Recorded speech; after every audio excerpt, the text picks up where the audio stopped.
January 6th, do you think there's anything in his quiet moments? Is there anything that he would change about what happened that day?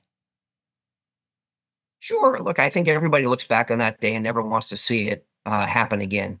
Um, I think his message to the January 6th people was go there peacefully and protest, which is within our rights. And what the media has done as it relates to the January 6th protesters is they put a divide between if you're a Black Lives Matter protester and you want to burn down police stations and burn cities to the ground, that's okay. But if you're a January 6th protester and you want to go to the Capitol, that's not okay. So this was largely a media-driven No, focus. I totally agree. But since the Democrats and since people will not leave this alone 3.5 years later, I think hindsight's 2020 quite often. But he truly feels like there's nothing more he could have done to prevent that day.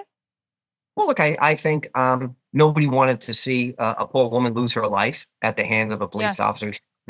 Nobody wants to see violence against law enforcement or our elected officials. So, is there always a possibility looking back to say, I could have put a tweet out earlier? Maybe. I don't know if anybody truly understood the extent of what was happening. I didn't. I wasn't there. I do know that it's my understanding that Donald Trump had offered the National Guard for the Capitol, and Nancy Pelosi said, no, it wasn't needed based on the reports that we've now seen. Nancy Pelosi's own daughter videotaped her. She must, Yes. think crazy, right?